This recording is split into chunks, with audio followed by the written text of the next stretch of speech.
ദൈവനാമം മഹത്വപ്പെടുമാറാകട്ടെ. സമാധാന സന്ദേശത്തിലൂടെ എന്നെ ശ്രദ്ധിക്കുന്ന എല്ലാ പ്രിയപ്പെട്ടവർക്കും വീണ്ടും വരുന്നവനായ ക്രിസ്തുയേശുവിൻ്റെ നാമത്തിൽ എൻ്റെ സ്നേഹവന്ദനം.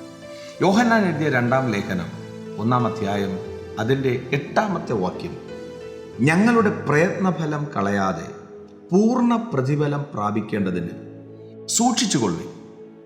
യോഹന്നാൻ ആത്മാവിൽ പറയുകയാണ്, നിങ്ങൾ സൂക്ഷിക്കണം. അവിടെ ഒരു വാക്ക് കിടപ്പുണ്ട്, പൂർണ്ണ പ്രതിഫലം.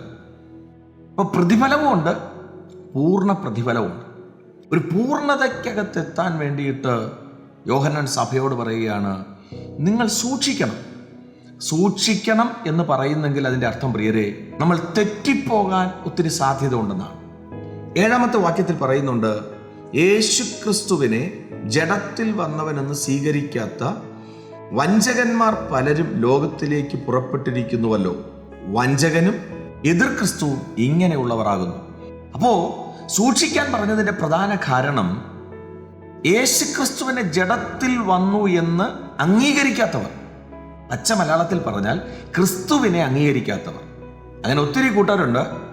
ഒരു കൂട്ടർ പറയുന്നുണ്ട്, കർത്താവിനെ ക്രൂശിക്കാൻ പറ്റത്തില്ല, കർത്താവിനെ ക്രൂശിച്ചിട്ടില്ല, കർത്താവിൻ്റെ ജനനത്തിൽ തന്നെ കർത്താവിനെ എടുത്തുകൊണ്ട് പോയി എന്നൊക്കെ പറയുന്ന ഒരു കൂട്ടരുണ്ട്.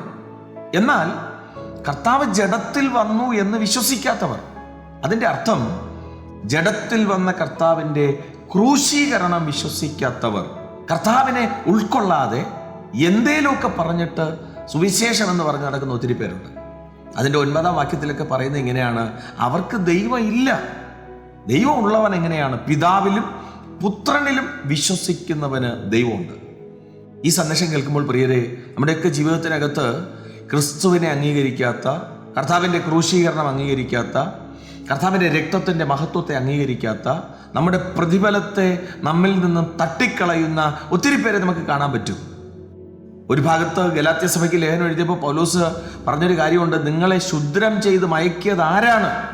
അപ്പോൾ അങ്ങനെ ഒരു പരിപാടിയും ഈ ലോകത്ത് നടക്കുന്നുണ്ട്. ശുദ്രം ചെയ്യുന്ന ഒരു പരിപാടി, ഹൃദയത്തെ കലക്കിക്കളയുന്ന, മയക്കുന്ന, ക്രിസ്തുവിൽ നിന്ന് ലക്ഷ്യത്തെ തെറ്റിച്ച് കളയുന്ന വേറൊരു സമ്പ്രദായം ഇവിടെ നടക്കുന്നുണ്ട്. അവിടെയാണ് യോഹന്നാൻ പറഞ്ഞത്, നിങ്ങൾ സൂക്ഷിക്കണം, നിങ്ങൾ പൂർണ്ണ പ്രതിഫലം പ്രാപിപ്പാൻ തക്കവണ്ണം നിങ്ങൾ സൂക്ഷിക്കണം. ഈ ലോകത്തിലുള്ള എന്തെങ്കിലുമൊക്കെ നിങ്ങളുടെ മുമ്പിൽ വെച്ച് നീട്ടിയിട്ട് ക്രിസ്തുവിനെ മറച്ചു കളയുന്ന അതിലോട്ട് നിങ്ങൾ പ്രവേശിക്കാതെ, ക്രിസ്തുവിനെ മുറുകെ പിടിച്ച് നമുക്ക് വേണ്ടി താണിറങ്ങി വന്ന കർത്താവിൻ്റെ രക്തത്തെ കണ്ടുകൊണ്ട് സൂക്ഷ്മതയോടെ സഞ്ചരിപ്പാൻ ദൈവം കൃപ ചെയ്യട്ടെ. വിശ്വസിക്കുക, പ്രാർത്ഥിക്കുക. ദൈവം വിശ്വസ്തൻ. God bless U.